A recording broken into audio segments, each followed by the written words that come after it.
Detail Assistance, Vicky speaking. How can I help you? Hey, we're at the west tip of Horn, and our bilge pump stopped working. We're sinking. Can y'all please come? We have a membership. All right, of course. How far is the water coming up, sir? Can you give me a description? Ankles? What'd Hello? you say? Hey. Yes, how far is the water coming up, sir? It's coming up. We're just sinking. I don't know. Like we're going down now. All right, well, let's get you going. Membership number or phone number listed on the account, sir? I don't know the phone number. It's either Jerry Atkerson. I think it's Jerry Atkerson. Try that.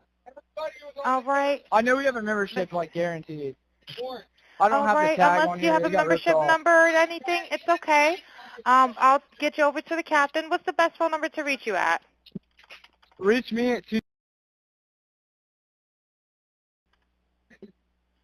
All right. And is everybody on board in good health otherwise? Yeah, everybody's How on many? board.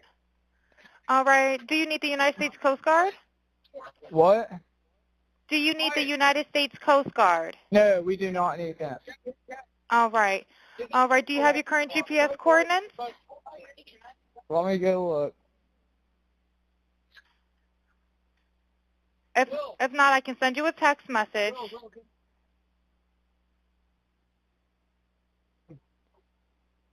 North. All right, are you ready? Yes, sir. I'm available. North 30 degrees by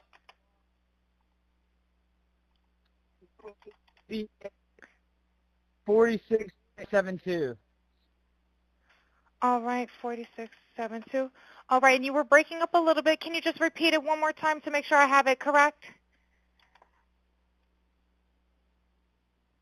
Sorry, look. Hello, can you hear me? Yeah, what? So you're breaking up. If you need assistance, do you have a VHF radio? No, we do not have the VHF radio. All right, well, let's try to get you going because you don't have good cell phone reception. Can you verify your coordinates one more time?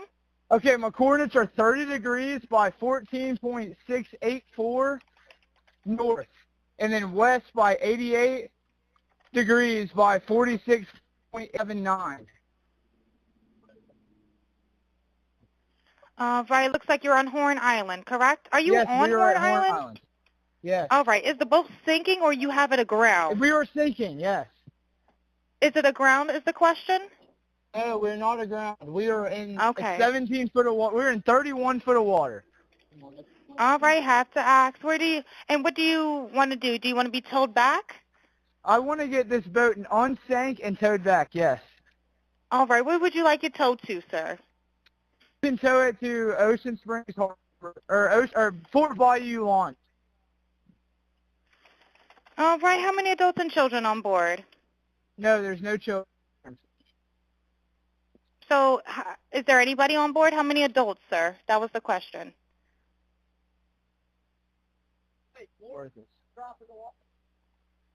Hello, can you hear me? Try to jump in and pull the plug, Bart, while you're going. Hello, sir. Hello. Yep, I just need you to answer these questions so I can get you over to the captain. Okay, how many adults on board? There are 0 adults on board. There's nobody on board the boat? No. Nobody here is over the age of 21. Sir, that was not the question. Is there a person? Is there a person, a living individual on the boat?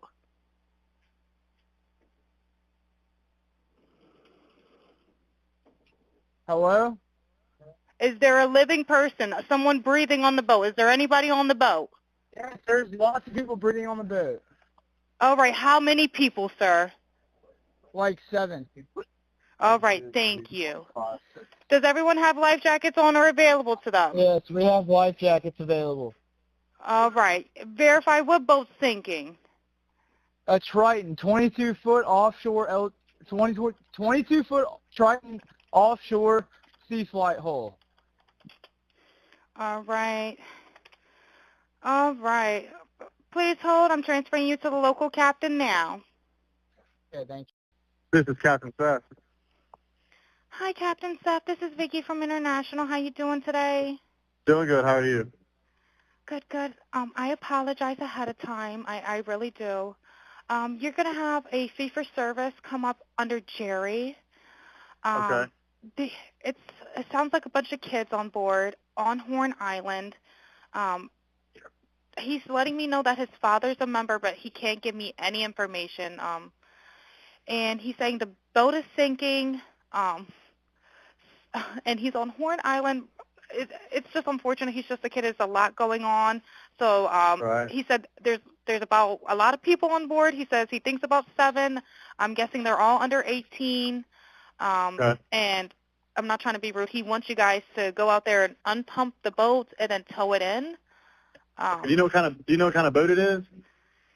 He said a Triton 24-footer, but that's all he can give me. Okay.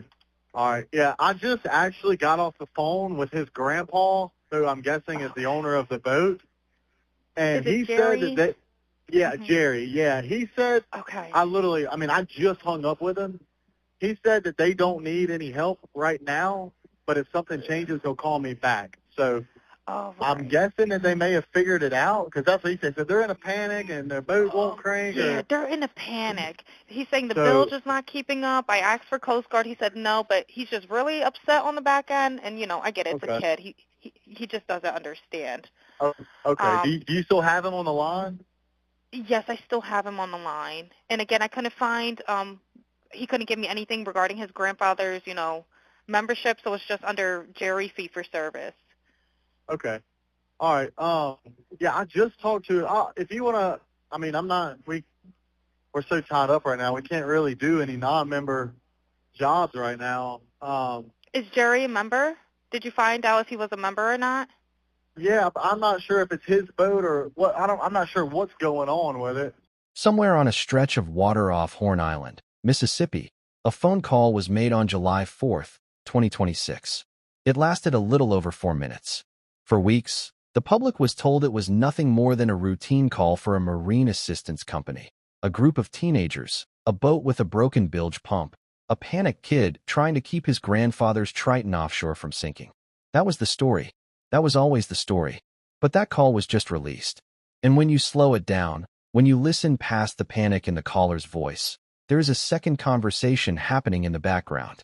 Voices calling out a name. A voice asking if someone is dead. Another voice telling a person named Wyatt to check somebody's chest. The name being called is Nolan. The public was told Nolan Wells never got back on that boat. This call suggests otherwise.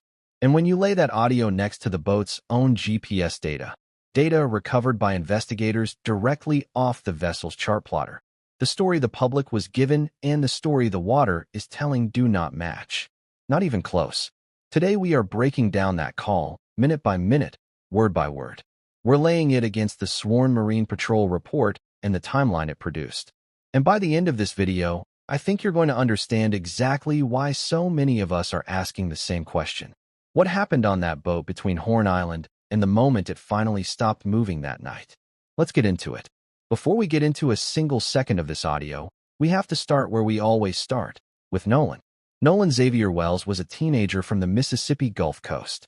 Like a lot of kids his age in that part of the country, summer meant the water, boat days with friends, trips out to the barrier islands, the kind of 4th of July that gets planned weeks in advance.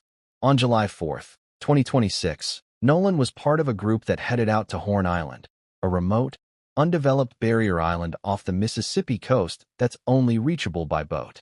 It's a popular spot for holiday gatherings. No stores, no cell service to speak of, just sand, water, and whoever you came with.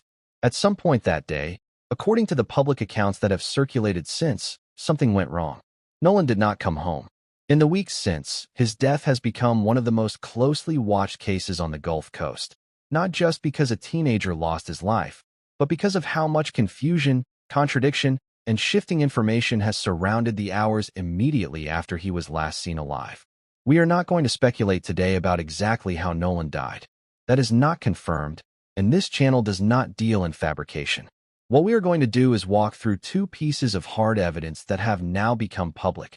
A recorded call to a marine assistance company and the GPS track log pulled directly off the boat's own navigation system by Mississippi Department of Marine Resources officers. Both of those things are real, they are dated, and they are now part of the public record. What they suggest is disturbing, and it directly contradicts the account given afterward by one of the people who was on that boat, a young man named Warren. For weeks, the account the public had access to came primarily from Warren, who gave an on-camera interview describing the day. In that interview, Warren described the group's boat developing a mechanical problem on the way back from Horn Island, specifically, an issue that caused water to start coming into the vessel. According to Warren, the group made a stop in Fort Bayou so that a member of the group, identified as Wyatt, could get into the water and physically replace a boat plug that had apparently come loose or failed, which he said was the reason the boat had started taking on water in the first place. In Warren's telling, this was a purely mechanical event. A plug failure, a brief detour to fix it, then a return to the dock, and eventually, later that evening, the group went their separate ways, some to eat and rest, others eventually heading to a friend's house for a 4th of July gathering with fireworks. That was the story for a long time. A boat problem, a quick fix, nothing more. Here is the problem. Warren gave that account after the group's boat had already made a documented, multi-stop, multi-hour journey around several different bodies of water that night. A journey that, as we're about to show you, does not look like a boat trying to get back to shore before it sinks. And Warren gave that account before the public had access to either the marine assistance call or the GPS data pulled from the boat itself. Once those two things became public, they didn't just fail to confirm Warren's story. In several specific, verifiable ways, they contradict it directly. Let's talk about the call itself, because context matters here. The call was placed to a marine assistance company. Think of it like a roadside assistance service, but for boats. If your boat breaks down on the water, you call a service like this, they dispatch a captain, and depending on your membership status, they'll either come tow you in for free or charge you a service fee. The call was answered by a dispatcher named Vicky.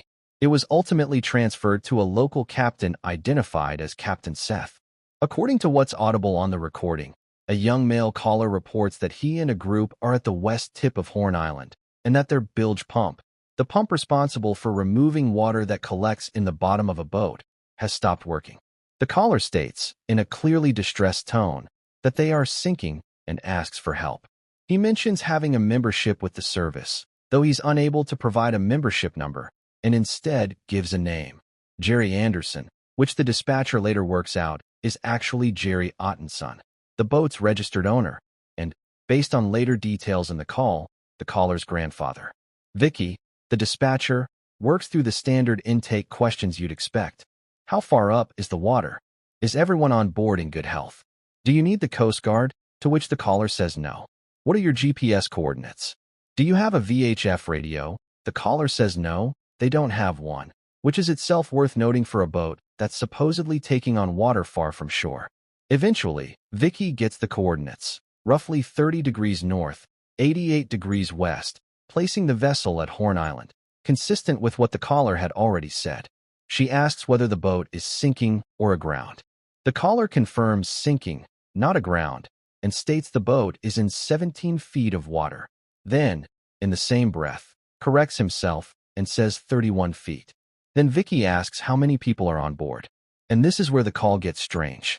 Listen to this exchange closely, because on its own, without the background audio, it already reads like a group of overwhelmed teenagers in a genuine panic. But it's also the exact section of the call where those background voices become audible. Vicky asks how many adults are on board. The caller responds that there are 0 adults. Vicky, trying to get a straight answer, rephrases, "Is there a person on the boat? A living individual?" The caller, seemingly not tracking the question the way she's asking it, says something to the effect of, "There's lots of people breathing on the boat." Vicky asks again, more directly this time, "How many people?" The caller answers, "About 7. 7 people. No adults." A boat that's allegedly sinking off a remote barrier island with no cell service and no VHF radio. It's in this stretch of the call, while the caller is fumbling through basic questions about who's on board, that listeners have identified what sounds like other voices in the background. Voices that seem to be calling out a name, Nolan. A voice that seems to ask whether someone is dead. Another voice that seems to instruct someone named Wyatt to check a person's chest. We want to be extremely careful here, because this is the single most sensitive part of this entire case. What can be said with confidence? The background audio exists. It has been described consistently by multiple independent listeners, and the audio itself has reportedly been authenticated.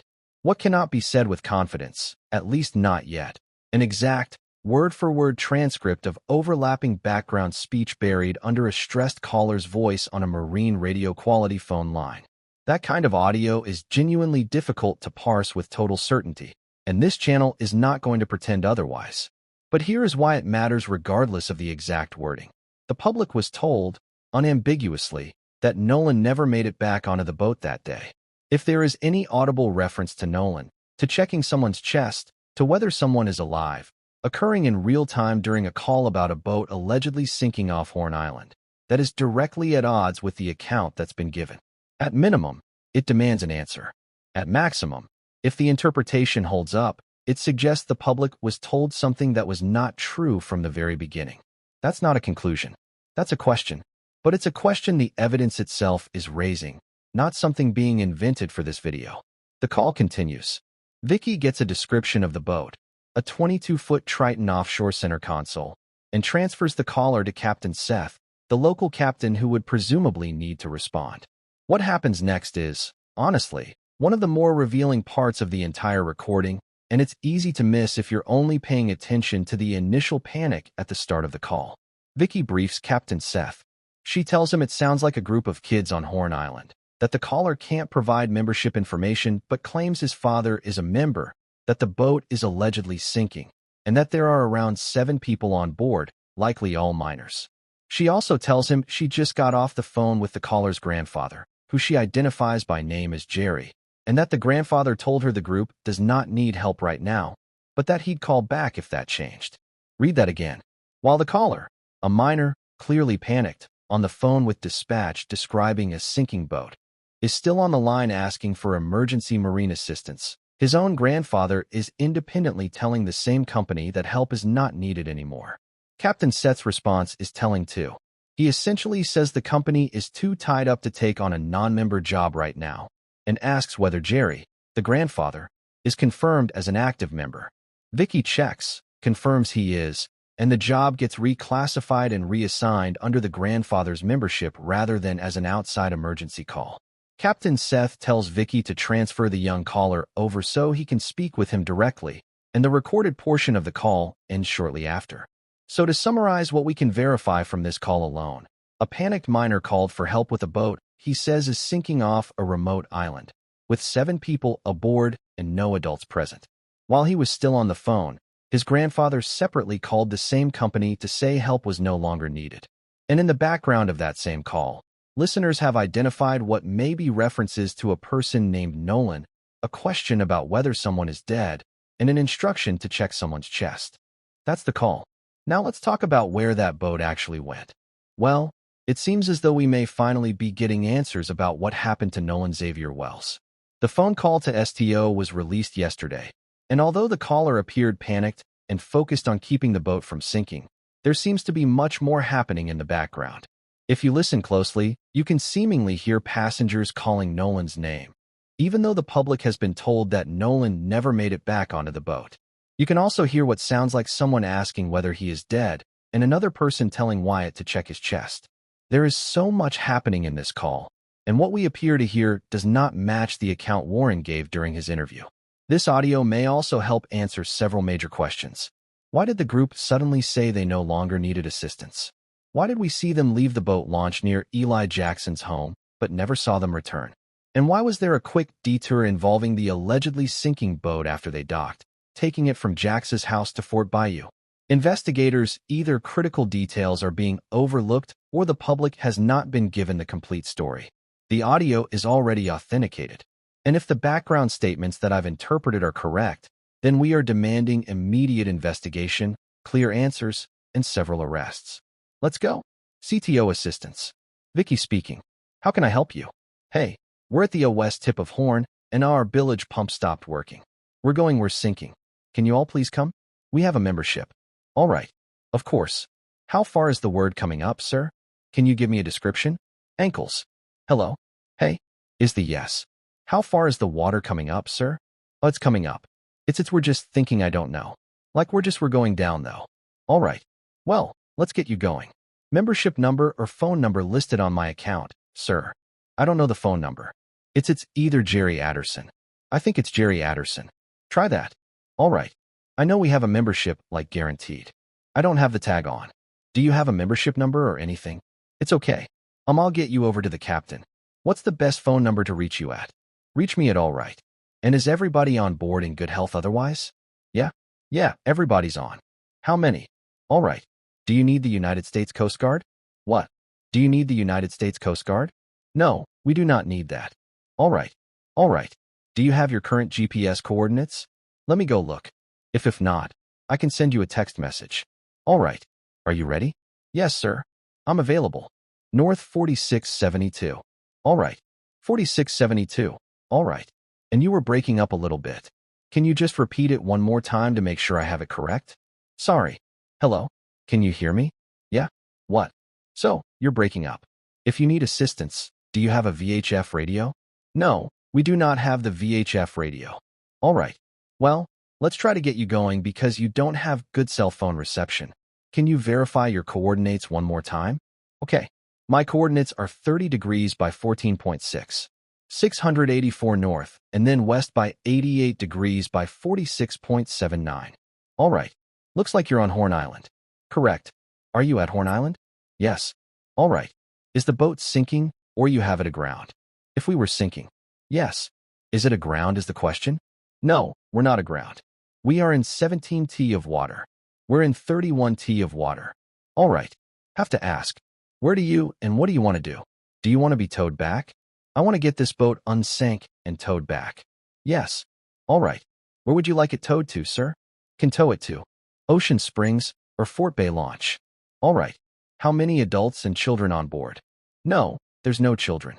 So, is there anybody on board? How many adults, sir? That was the question. Hello. Can you hear me? Jump in and pull the plug bar while you're going. Hello, sir. Hello? Yep. I just need you to answer these questions so I can get you over to the captain. How many adults on board? There are 0 adults on board. There's nobody on board the boat. No, nobody here is over the age of 21. Sir, that was not the question. Is there a person, a living individual on the boat? Hello? Is there a living person, someone breathing on the boat? Is there anybody on the boat? Yeah, there's lots of people breathing on the boat. All right. How many people, sir? Like 7. All right. Thank you. Does everyone have life jackets on or available to them? Yes, we have life jackets available. All right. Verify what boat's sinking. A Triton 22-foot offshore, L 2022-foot Triton offshore sea flight hull. All right. All right. Please hold. I'm transferring you to the local captain now. Okay. Thank you. This is Captain Seth. Hi, Captain Seth. This is Vicky from International. How you doing today? Doing good. How are you? Good. Good. I apologize ahead of time. I really do. You're going to have a fee for service come up under Jerry. Okay. It sounds like a bunch of kids on board on Horn Island. He's letting me know that his father's a member, but he can't give me any information. And he's saying the boat is sinking. And he's on Horn Island. It's just unfortunate. He's just a kid. Has a lot going on. So, he said there's about a lot of people on board. He says he thinks about 7. I'm guessing they're all under 18. And I'm not trying to be rude. He wants you guys to go out there and unpump the boat and then tow it in. Do you know what kind of boat it is? He said I have a Triton 24-footer, but that's all he can give me. Okay. All right. Yeah. I just actually got off the phone with his grandpa, who I'm guessing is the owner of the boat. And he said that Jerry. Yeah. He said, okay. I just hung up with him. He said that they don't need any help right now, but if something changes, he'll call me back. So, I'm guessing that they may have figured it out because that's what he said. So, they're in a panic and their boat won't crank. Yeah, they're in a panic. He's saying the bill is not keeping up. I asked for Coast Guard. He said no, but he's just really upset on the back end. And, I get it. It's a kid. He just doesn't understand. Okay, do you still have him on the line? Yes, I still have him on the line. And again, I couldn't find him. He couldn't give me anything regarding his grandfather's, membership. So, it's just under Jerry fee for service. Okay, all right. Yeah, I just talked to if you want to, I'm not, we were so tied up right now. We can't really do any non-member jobs right now. Is Jerry a member? Did you find out if he was a member or not? Yeah, I'm not sure if it's his vote or what. I'm not sure what's going on with it. Yeah, transfer the kid over. I'll talk to him, and then I'll call his grandpa back as well. All right. And did you want me to look up Jerry's membership number or anything like that to see if he's up? I know you guys are. You can try this cell phone number. All right. Yep. Jerry. Yeah, he's an active member. Hold on. What kind of boat do you have on the same boat? Yeah, he's one of your members. Yep. 22-foot Triton. All right. I'll just disregard this one. I'm going to send you over a Acura one under this Jerry Aserson one. Okay. He's one of your members. You'll get in a couple minutes. Okay. Perfect. All right. And just transfer this kid over whenever you get a chance. All right. Transfer him now. Thank you again, Captain. All right. Stay safe out there. It's crazy. Have a drink. Oh, it's wild. All righty. Thank you. So, here we have the official sworn police report, the MDMR Marine Patrol. So, it says here on July 8th, 2026, at approximately 1:41 p.m., Jackson County Captain Kristen Johnson requested GPS file download assistance from MDMR Captain Freeman as part of the search and rescue for Nolan Wells at Horn Island. Officer Shaw M. Smith was assigned to download data contained on vessel MI 1295 CB and MI 488 BU. On July 8th, 2026 at approximately 4:09 p.m., MDMR Officer Shaw M. Smith met with Bart Edmondson Jr., which we all know because Warren has been speaking about him being one of his buddies. Eventually, my buddy Bart on the Tittle-line, Bart Edmondson Jr. is located in Ocean Springs, Mississippi. Edmonston provided Smith with a driver's license and boat registration card. Edmonston signed the permission to search form and escorted Smith down the pier. Vessel MI 1295 CB was in a boat lift on the north side of the residence. The vessel contained a pair of Garmin GPS map chart plotters and wired for sonar waypoint and chart sharing syncing. Smith inserted a 32 GBT card into the unit and followed the prompts to copy data to a memory card. A single ADM file was downloaded and labeled as MI 1295CB.ADM. On July 8, 2026 at approximately 5:10 p.m., MDMR Officer Shaw M. Smith met with Jerry Ottenson and Jennifer Pyron located at blank in Buxie, Mississippi. Ottenson provided Smith with a driver's license and vessel registration. Utterson signed the permission to search form vessel MI 488 BU that we all know as the 2000 Triton offshore, the same boat that Nolan came in on. All right, verify what boat's sinking. A Triton 22-foot offshore L2 22-foot Triton offshore sea flight hole. So one boat belonging to Jerry Wyatt's grandfather was searched and one boat belonging to Bart was, so the vessel we were just talking about was in the driveway of the residence. The vessel contained a Garmin GPS map chart plotter. Smith inserted a 32 gigabyte card into the unit and followed the prompts to copy data to a memory card. A single ADM file was downloaded and labeled as MI488BU.ADM. On July 9, 2026, at approximately 9 a.m., MDMR Officer Shaw M. Smith made a working copy of each of the ADM files. Smith used Garmin Homeport to open the files. Each file contained the following. Bart's boat contained waypoints. The boat that Nolan came in on contained waypoints, tracks, and routes. And on July 10, 2026, at approximately 9:30 a.m., MDMR Officer Sham Smith used Garmin Homepoints to convert the ADM file into a GPX file. The GPX file was ingested into Google Earth to develop PowerPoint slides with the data, time, and routes of the vessel that Nolan came in on displayed over satellite imagery. The following timeline was established. So, as we know, they left El Camino Rio Road, Jax's grandparents' house at 9:56 to head to Horn Island. They arrived at Horn Island at 11:14. So, between 11:15 and 4:30, the GPS dropping points consisted with a stationary position and the GPS was on. So, between 4:31 and 524, the vessel departs the western tip of Horn Island. Northbound speed between 0.6 and 4.22 knots for approximately 2.7 miles. At 5:25, the vessel regains normal operation and the speed goes up between 30 to 35 knots. And then at 5:44, the vessel then returns to El Camino Rio Road, which is Jax's grandparents' house. Do so, we ran into Fort Bayou. And we didn't just run straight to my buddy's grandparents' house. We ran into Fort Bayou. A couple of us jumped in the water. And why? Like the whole reason. For the stop was to so Wyatt could hop in and put the plug back in the boat. That was an obvious lie. So this infamous sinking boat that didn't have Nolan on it, that now we know had Nolan on it, ended up leaving Horn Island going directly back to Jax's grandparents' house. And then at 5:52 the vessel departs El Camino Rio Road and heads east into Fort Bayou. Why? We need to see the footage of you guys returning back to Eli Jackson's grandparents' house because Nolan came back with you. We just don't know at what point you let his body off the boat. Then you leave Fort Bayou and you return back to Jax's grandparents' house at 6:06. Then you leave again at 6:36. This sinking boat infamously leaves Jax's grandparents' house again and it heads southwest to St. Martin Bayou, turns southeast to Biloxi Bay Bridge, then back north Fort Bayou boat launch. Then at 7:19, the vessel arrives at the Fort Bayou boat launch. At 7:47, the vessel is then trailed to Cardinal Lane, which is Wyatt's house. Then it looks like there was no more movement for this particular boat. So then after that, we went and docked it, and I went back to my buddy's house, and we ate, and napped for a little bit. It was a long day at the island, so we were all tired, and eventually we go over to a girlfriend of mine. She was having people over for 4th of July.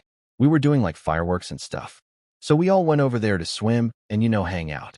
This man proudly told all of those lies after the GPS records were revealed to the public. I plan on releasing a lot more very soon. It just took me a lot to decipher that call, and I wanted to make sure I tried to get it as right as possible. So, we will be coming back with more information, but I am wanting to know what do you guys think about everything I've released thus far today regarding the calls and regarding the GPS. Leave a comment, and we'll talk about it down below. This is where the story stops being interpretation and starts being documented, sworn law enforcement record. According to the Mississippi Department of Marine Resources Marine Patrol report, on July 8, 2026, Jackson County Captain Kristen Johnson requested GPS data download assistance as part of the search and rescue effort for Nolan Wells at Horn Island. MDMR Officer Shaw M. Smith was assigned to pull navigational data off 2 specific vessels. The first vessel belonged to Bart Edmonston Jr., a name that will be familiar to anyone following this case closely, since Warren has publicly referred to him as a friend who was present that day. Officer Smith met with Edmonston at a residence in Ocean Springs, Mississippi. Edmonston provided identification and boat registration, signed a consent to search form, and escorted the officer to the boat, which was sitting in a lift beside the residence. Smith downloaded a single navigational data file from that vessel's Garmin chart plotter. The second vessel was the one that actually matters most here, the 2000 Triton Offshore Center Console, the same boat identified by the caller on the Marine Assistance call, and the same boat Nolan was on that day, according to public reporting. That boat is registered to Jerry Ottenson, the grandfather referenced in the call, and Officer Smith met with both Ottenson and a woman identified as Jennifer Pyron at a residence to conduct the search. Consent was again given, and a second data file was downloaded from that boat's own onboard GPS chart plotter. Here's why that distinction matters. Bart's boat's file only contained waypoints, essentially just save location markers. But the Triton's file, the boat Nolan was on, contained waypoints, tracks, and routes. That means the boat's own onboard navigation system had been continuously recording its exact movement, second by second, all day. Not an approximation, not a witness's memory of where they went. An actual GPS breadcrumb trail, logged automatically by the boat itself, that nobody on board could have known would later become the single most important piece of evidence in this case. Officers used specialized Garmin software to convert that raw data into a usable format and ultimately build out a full timeline, mapped over satellite imagery, of exactly where that boat went and exactly when. Let's walk through it. This is the part of the video I need you to actually sit with, because once you see it laid out in order, It is very hard to reconcile with a simple story about a plug falling out and a quick fix in Fort Bayou. 9:56 a.m. The vessel departs from a residence on El Camino Rio Road, identified as the home of Eli Jackson's grandparents, headed toward Horn Island. 11:14 a.m. The boat arrives at Horn Island. 11:15 a.m. to 4:30 p.m. The GPS shows a stationary position for over 5 hours. The unit was on, and the boat was not moving. This is consistent with a group spending the day at the island, swimming, hanging out, the kind of holiday outing this was supposed to be. 4:31 p.m. to 5:24 p.m. This is where things start to shift. The vessel departs the western tip of Horn Island, heading north, but at an unusually slow speed, between roughly 0.6 and 4.2 knots, covering about 2.7 miles. For context, that is an extremely slow pace for an offshore boat like this. It's not a cruising speed. It's closer to idle, or to a boat that is either having mechanical trouble or deliberately moving slowly for some other reason. 5:25 p.m. The vessel regains normal operating speed, jumping up to somewhere between 30 and 35 knots. 5:44 p.m. The boat returns to El Camino Rio Road, Jax's grandparents' house. Not a marina, not a boat launch built for towing or emergency service. A private residential dock. This is already a problem for the official account. Remember, according to Warren's public interview, the entire reason for a detour was that the group stopped in Fort Bayou specifically so Wyatt could get in the water and replace a boat plug. The thing he says caused the boat to start taking on water in the first place. But the GPS shows the boat's first stop after leaving Horn Island wasn't Fort Bayou at all. It was a direct run back to a private house. 5:52 p.m. The boat departs El Camino Rio Road again and heads east into Fort Bayou. This is the first time Fort Bayou actually appears in the timeline, and it happens after the boat had already stopped at the house, not before, and not as the reason the group first came off the water. From here, the boat's movements become genuinely erratic for a vessel that's supposedly still dealing with a sinking emergency. 6:06 p.m. The boat returns again to El Camino Rio Road. 6:36 p.m. The boat departs again, this time heading southwest to St. Martin Bayou, then turning southeast toward the Biloxi Bay Bridge before heading back north toward the Fort Bayou boat launch. 7:19 p.m. The vessel finally arrives at the Fort Bayou boat launch, a proper, public launch facility, as opposed to a private residential dock. 7:47 p.m. The boat is trailered, pulled out of the water, at a location identified as Cardinal Lane, which is Wyatt's residence. After that point, the GPS data shows no further movement for that vessel. So here is the full, documented shape of that boat's evening. Horn Island, to a private house, to Fort Bayou, back to the private house, out again on a loop through 2 more bodies of water, then finally to a public launch, then trailered at Wyatt's house. That is not the track of a boat in a straight-line emergency race to get sinking passengers to safety. That is a boat that stopped at a private residence not once but twice, that took a long, looping detour through multiple additional waterways after already reaching land once, and that only went to a proper public launch as its very last stop of the night, nearly 3.5 hours after it first left Horn Island. And remember what Warren said publicly after this GPS data had already become part of the public record, that the group ran into Fort Bayou so Wyatt could get in the water and replace the plug, and that after getting back to the dock, they went and ate, rested for a bit, and eventually went to a friend's for a 4th of July gathering with fireworks. That account leaves out the private house stop before Fort Bayou. It leaves out the 2nd and 3rd loop through St. Martin Bayou and past the Biloxi Bay Bridge. And it does not explain why. If the emergency was truly just a faulty plug fixed in a matter of minutes, the boat continued making stops and detours for close to 3 more hours before it was finally pulled out of the water. We have to be disciplined here, because this is exactly the point in a case like this where a story can run away from the evidence if you let it. Here is what is documented and verifiable. The Marine assistance call happened. It has been publicly released, and it contains a panicked report of a sinking boat with 7 minors aboard and no adults. The boat's own onboard GPS system recorded a multi-hour, multi-stop journey after leaving Horn Island that does not match the simple account given afterward by one of the passengers. Those two things, the call, and the GPS data, are both now part of the public record, and taken together, they establish that the account given publicly does not fully align with the boat's own documented movements that evening. Here is what is not confirmed: the exact content of the overlapping background voices on the call.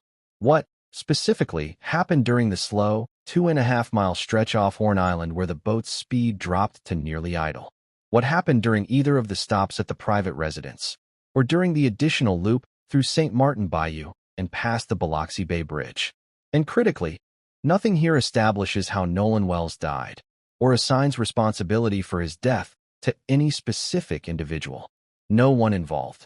Not Warren, not Wyatt, not Bart Edmonston Jr., not Jerry Ottenson, not Eli Jackson, has been charged with a crime as of the release of this evidence.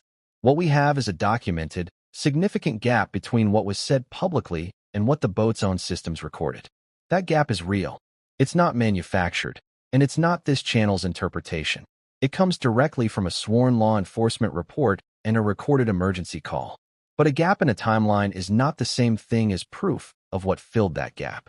The public deserves a real explanation for it. That is a very different thing from this channel, or anyone, declaring guilt before investigators have finished their work. So where does that leave us? It leaves us with a family that has now gone almost a month without a full, honest accounting of what happened to their son. It leaves us with a documented timeline that contradicts a public statement made by someone who was on that boat. And it leaves us with an audio recording that, if the background statements are what a growing number of listeners believe them to be, suggests that the story the public was told from day one may not be the true one. This channel is calling for a few specific things, and I want to be exact about what we're asking for, because justice isn't a specific enough demand. We are calling for investigators to release a full, independently verified transcript of the Marine assistance call, including expert audio enhancement of the background speech, so the public isn't left relying on ear-witness interpretation of a low-quality recording.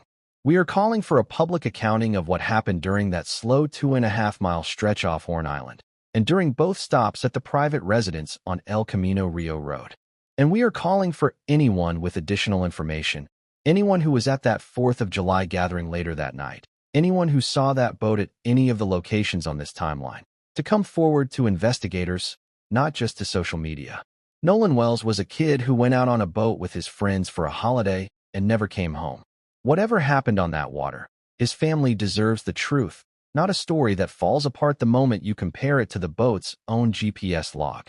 If this case matters to you, if you want to keep seeing this kind of evidence broken down clearly, fact by fact, without spin in either direction, the single best thing you can do is hit subscribe and turn on notifications.